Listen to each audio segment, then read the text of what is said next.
So here's what we're going to use to install our ceiling speakers. This is going to be done in batches over the next couple days. Amazon already screwed up half my order and some of the parts aren't coming until tomorrow, but I'm going to get most of the prep work done here.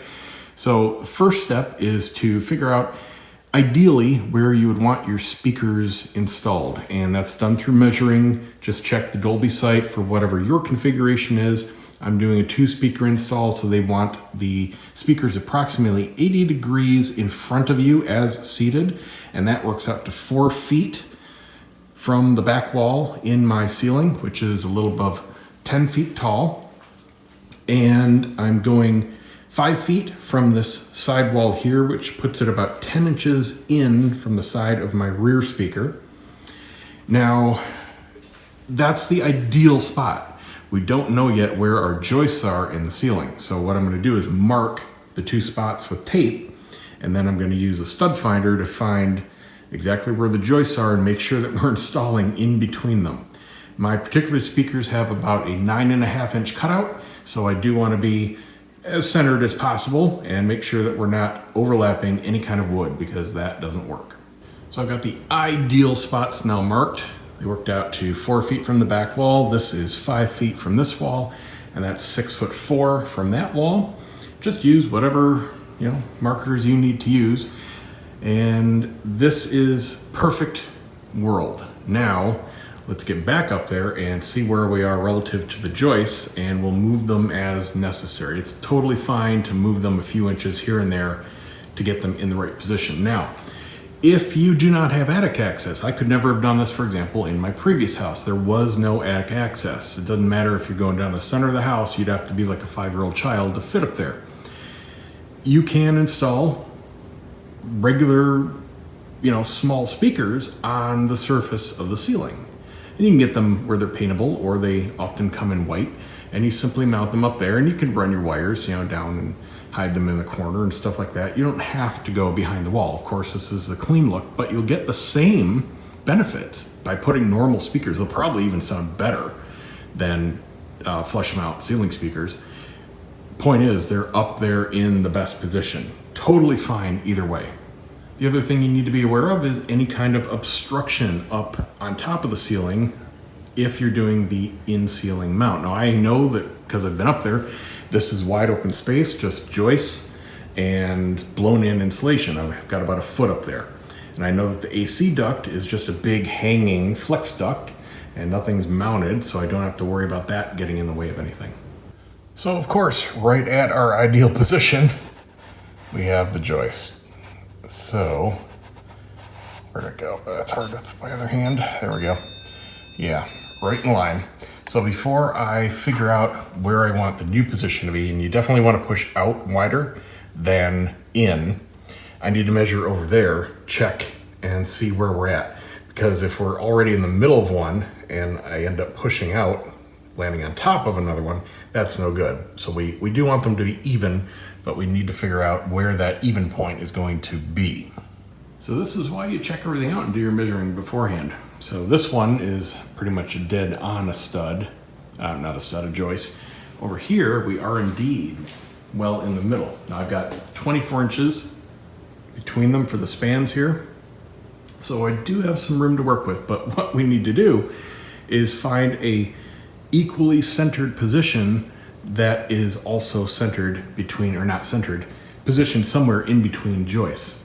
So I'm gonna go ahead and mark out the other 2 here. They're gonna be 2 feet on either side of that line right there. And then we'll just have to figure out exactly where we want to put both of them so they can both fit in there. Okay, I've got my measurements. If I move both out 16 inches, this one will just clear the joist on that side. My cutout, by the way, is 9.4 inches. I'm rounding up to 10 for margin. And that one will be well in the center of the outer 2. So that'll work. Now I'm gonna go ahead and remeasure, double check everything, mark my new spots, and then we'll be ready for the next step. And I think that'll work. So I've gotta wait for the other parts to get here. I'm not gonna drill the holes or cut the holes until I get the actual speakers and use the real templates. I've got the dimensions, but without the exact template, you don't touch anything.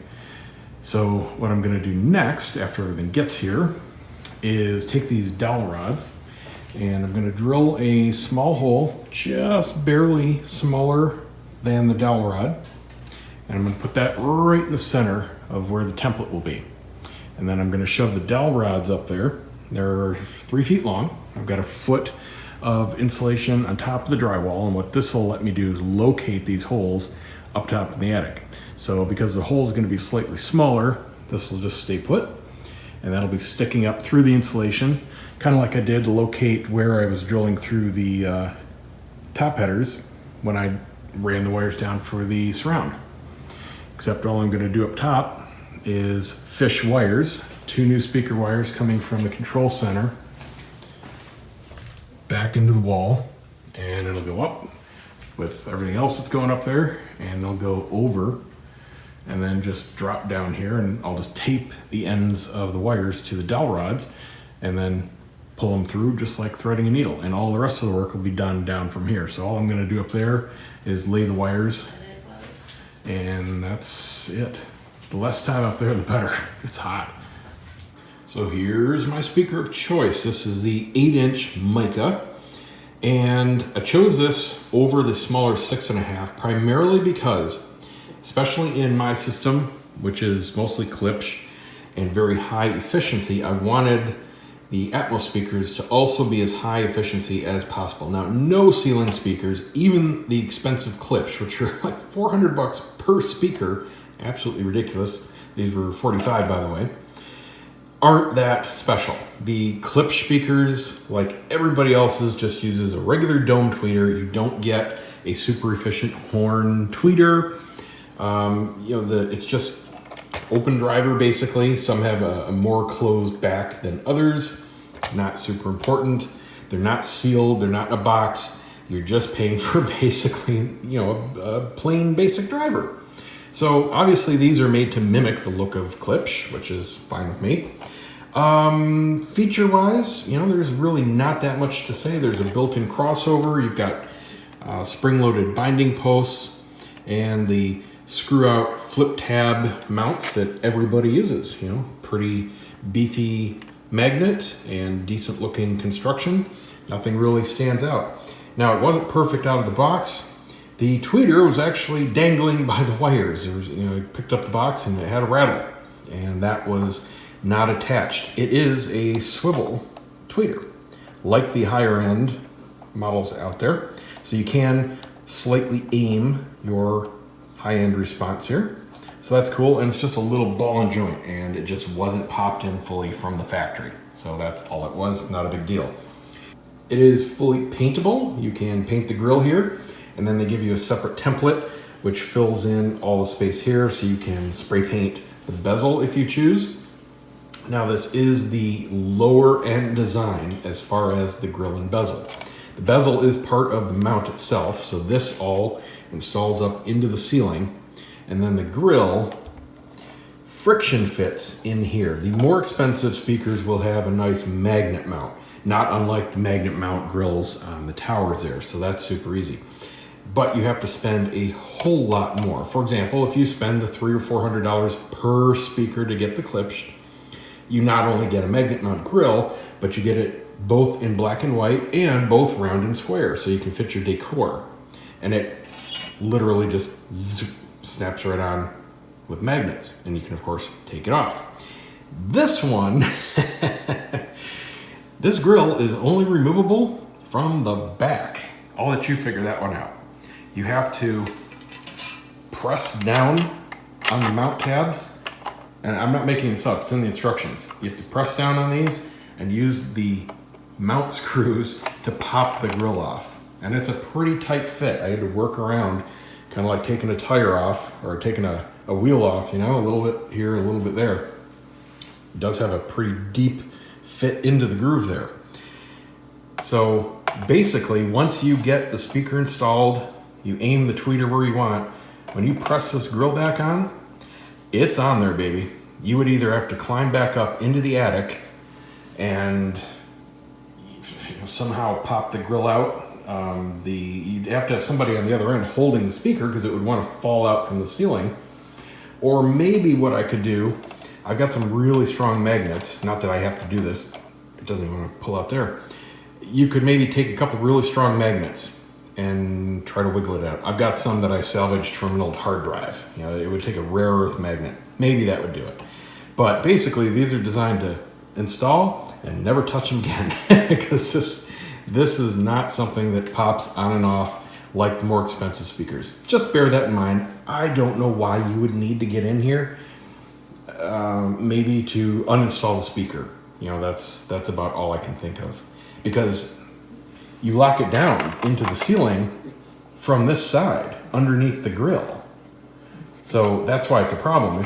If you ever wanted to remove the speaker, it would be a two-step process. You would need somebody on both sides of the install, because you can't unlock these tabs from the top side with the grill in place. And you can't get the grill off from this side.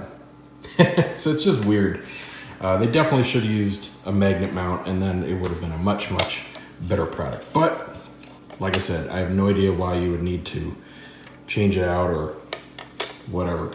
So we're gonna go ahead and do the install, or at least get it started. I only have one speaker right now. The other one is coming later today. Amazon screwed up part of the order, and it's coming rush.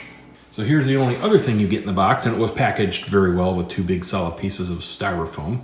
This is your template, both for the paint shield and, importantly, the cutout. Don't mistake the two. The outer ring is what you need to unperforate to use as your template. And I've held this up here, and it does give me enough wiggle room, so I will be able to perfectly center these.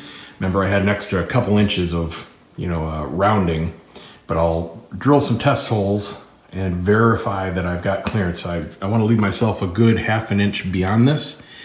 Oh, you know what? I guess I don't have to, because these are round speakers. I can put those mounting tabs anywhere. If they were square, you don't want to cut right up to the side of a joist or a stud in a wall, because the tab then would be hitting the wood. But with the round, I can just rotate it, and they'll basically be pointing out at an angle. So I can take this right up to the edge of the stud. So I got plenty of room. That'll work fine.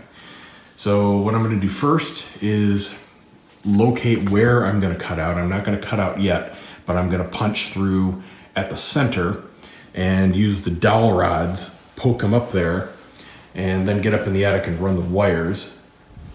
It'll just go up this wall here, and then one over there, and then one over there. And that'll be it for the attic work. Right, Chloe?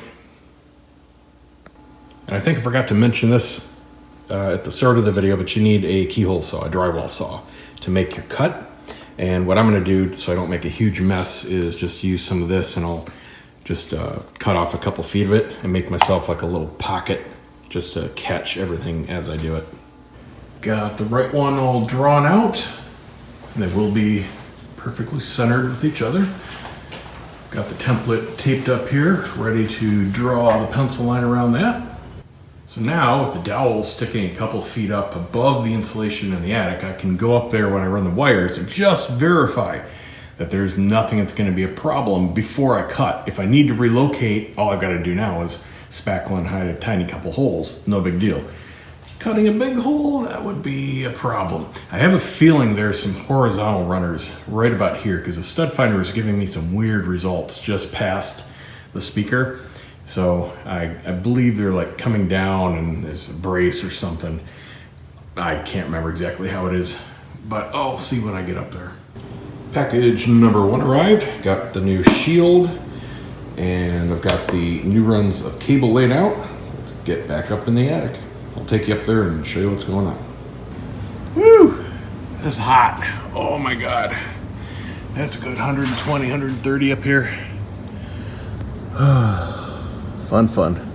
So you can see, let's see, that's overlooking the hallway and my office far back there. And that insulation's over a foot deep everywhere. Got storage that way, which I've cleared out. The only thing I keep up here is some big coolers out of the way.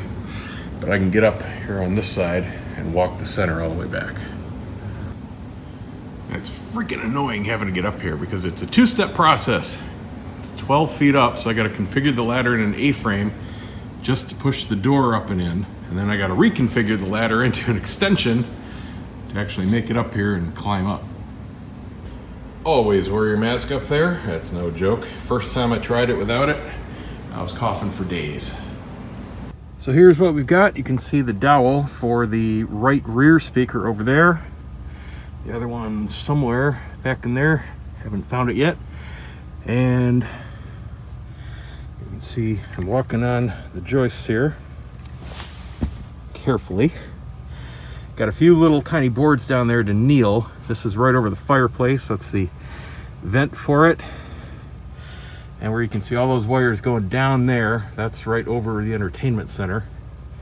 And then they come down the wall there. That's where they go for the other side of the speaker.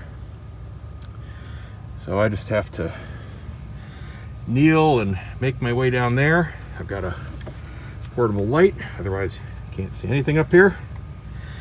And I'll fish these wires, find the other dowel. Now looking at this one, I was right. You can see that where those vertical beams come down, that's what the stud finder was finding weird. So I will definitely have to push aside some insulation there and make sure that there's enough depth once I cut that hole. And the same with over there. I may end up having to push them back that way against the back wall a few inches for clearance. But luckily I've got plenty of room to do so. That was really tough getting back here. Going through all that maze. Got both of them taped up, ready to pull down. Let's get out of here. That's not fun. Another minute. What have I passed out? I can't breathe. It's about 140 up there. Okay, the wires are coming through. I need a shower. I need a break. Whew. So the plastic didn't even begin to stave off the mess. I'm just gonna have to vacuum and wipe up. It just goes everywhere. Well, that didn't work out. I was just about to show you guys how to push the disc up there and do the next step. And I had it hanging just by a thread, and it was too small of a thread. I literally walked over to grab my phone, got over there, and it went ka-thunk. And made a freaking mess. I had the bag taped up, and that's what was catching all the dust. Yeah, great. Anyway, now the next step is to mount the speaker, but you don't want to just shove it up there if you have the blown-in insulation like that. Man, I'm really lucky that didn't just pour out like freaking packing peanuts or something. A few handfuls came out, but I'll stick that back in. Anyway, you can buy pre-made kind of like hard foam enclosures that you shove up in there, and that keeps everything out of the speaker. Or you can use a big section of roll insulation if you happen to have that. I don't, so I'm going to use just a couple old towels. Just fold them up, you know, into a square or so, and then shove this up in there. Just loop the wire around it, and then the speaker will be on one side of this, and this will be on top of the wall to stop everything from coming down into the speaker. Now we can just trim our ends and wire up the speaker and mount it. So the way these mount is really simple. You got these 4 tabs here, and they're just attached to the Phillips screws on the other side. You just make sure that they're facing in. That preps them for install. You slide the speaker up into the ceiling, and it'll clear completely. So once you have them like this will fit right in. The cutout in the ceiling is to this diameter here.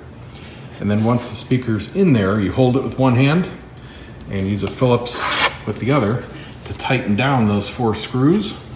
And what it'll do is first swing this around on the other side of the drywall. So the drywall will be pinched in here. And then as you tighten that screw, this drives down and cinches itself against the drywall. So all 4 of those will be clamping the ceiling like that. And that's it.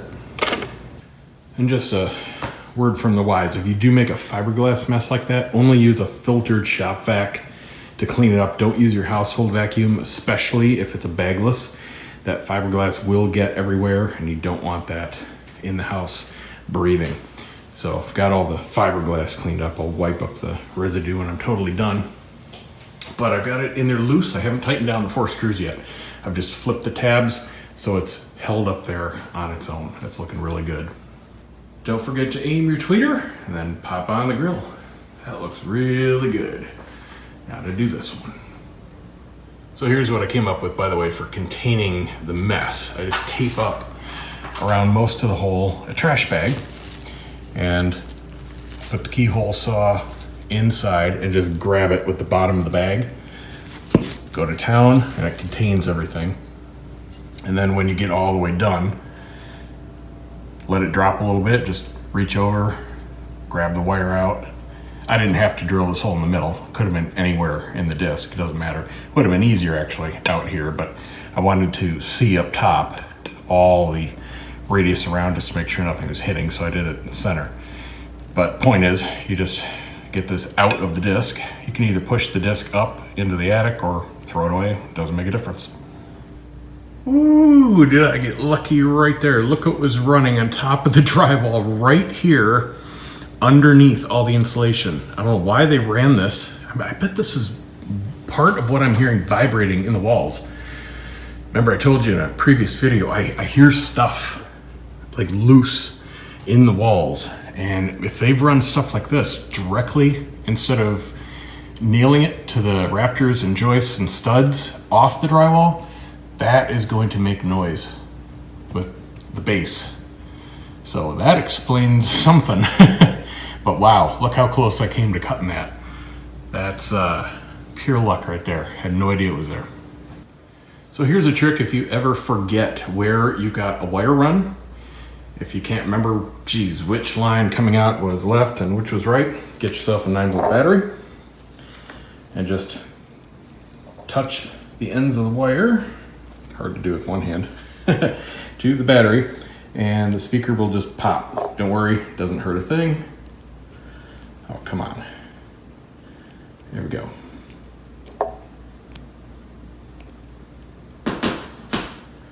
That is that speaker. And now the task of wiring in the new speakers. Now your receiver may be different. This is a mid-grade Yamaha, and I have 7 channels available. And the present speakers, which are all the way down at the end here on these terminals, those are what you use for ATMOS. It doesn't matter if you're doing the elevation where they're mounted on the front corner of the ceiling, or you're doing the in ceilings, or you're doing the bouncy ceiling. They all go to the same port, and then during the room correction setup, you tell it which configuration you're using, so it'll do the correct processing. Now, pay attention to your manual if you're going to do this, because certain receivers can only do certain things. For example, on this one, you can either use the ATMOS speakers, or you can use the extra surround speakers, because this will do a 7.2, so you can have what are called the side surround. So I could put speakers on stands here on the side, and that would take up the 2 extra channels of amplification rather than the ATMOS. Or this can do a zone 2. So if I wanted to have a whole separate room with separate music playing, this can do that too, but it's only one of the 3. So make sure you look up your specs, because if you try to set up more than your receiver is capable of, you're just going to have to buy a new receiver. And yet another problem. I have a DOA NVIDIA Shield. Will not do anything. It's probably a bad power supply, and unfortunately it's proprietary. You can't even buy them separately, so I'm going to have to return the whole thing and wait for a replacement. At least I can get ATMOS going and do some demos on Netflix so I can verify everything. I have to do my room correction reset up now. Got everything wired in, and I was just gonna update this, get that going, but yeah. Way to go, NVIDIA. Not saying Apple's perfect, but I've never had a DOA Apple TV or any of my friends that I've recommended it to. But this is toast. Oh yeah, and quickly researching it just in case I was missing some hidden power button or something. By the way, I wasn't. This new version automatically comes on anytime it's connected to power. There's no switch or anything you can do. There are tons of people, videos, articles, forum posts with these things just bricking. So, great quality control there. The first test, not hearing anything yet. I have no idea what scenes are supposed to be in Atmos, but this one definitely has it, according to the menu. Alright, I'm trying the Cloverfield paradox. There was one scene of fish where I kind of thought I heard something, but that other documentary just wasn't doing anything. So, trying this. There's really not a lot on Netflix with Atmos. Stupid NVIDIA. So I verified that it's getting the Atmos signal. That's the input coming in from the Apple TV from Netflix. So the receiver is seeing Atmos. I'm just not hearing anything dramatic at all. Finally, confirmation. Okay, yes, it's definitely working. I've just gone through nearly everything on freaking Netflix that's tagged with Atmos, and I'll tell you, pickings are slim. Let me pause this for a second.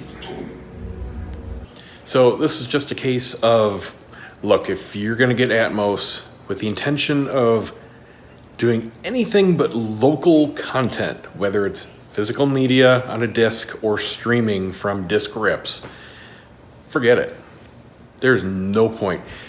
There's a handful of things with Atmos on Netflix. I'm talking a handful. And I seriously just played through 10 in a row where I could not tell a thing. I mean, I'm skipping, I'm going through action scenes and trying to find something. There's no blog post or video or anything online that I saw where, you know, you can skip to a certain scene to do any kind of test. It's nothing. I mean, from very subtle to just plain nothing. I'm standing on one of my bar stools here, putting my ear up near the speaker. And finally, I found a program here. It's called The Dark. And not only are the effects obvious sitting on the couch, but it's obviously coming out of the speaker. So yes, everything is working. That was a relief because I was seriously worried there for a good half an hour. Seriously, the content on Netflix, forget about it. Just forget about it. I'm just gonna have to wait until I get my freaking replacement NVIDIA Shield, because all of the Atmos content out there is on my local media. And no, I don't feel like dragging out my UHD player and hooking that up, because I hate physical media. Rip it, put it on my server, and that's it. That's what I like to do. Okay, so in a few days, when I actually hopefully get a working NVIDIA Shield, I will go through that. That should be a pretty simple process. I am literally only going to be using that to stream when I want to listen in Atmos. Now, the Apple TV has one drawback: no Atmos pass-through for local media. That's it. If they fixed that, it would have everything. The NVIDIA Shield has some pretty big drawbacks in comparison. Yes, it passes through Atmos, which is cool, but it doesn't pass through Dolby Vision, and more importantly, it doesn't pass through all the uncompressed audio. So you're kind of stuck with the downgrade, kind of like everything on Netflix. Even though Netflix has some stuff in Dolby Vision and Atmos, it's all compressed. And there is a huge difference, especially in the audio. If you play a DTS MA track versus Dolby Digital Plus, which is streaming, which is all you can get on the NVIDIA Shield, no DTS MA on that, only the Apple TV. So neither one has everything at this point. But when I want to play Atmos, I will have to use the NVIDIA Shield. Everything else, Apple TV. That's going to be the way to go. So hope this helps somebody. I will be back later once I get that set up and running, and I'll go through some cool scenes that I find. So if anybody's looking for stuff to demo, hopefully it'll be an easy thing to just pop in your discs or bring up your movies and go right to those particular scenes. That's what I was looking for to test here, just to make sure everything's working, and didn't find it. That's it. See you next time.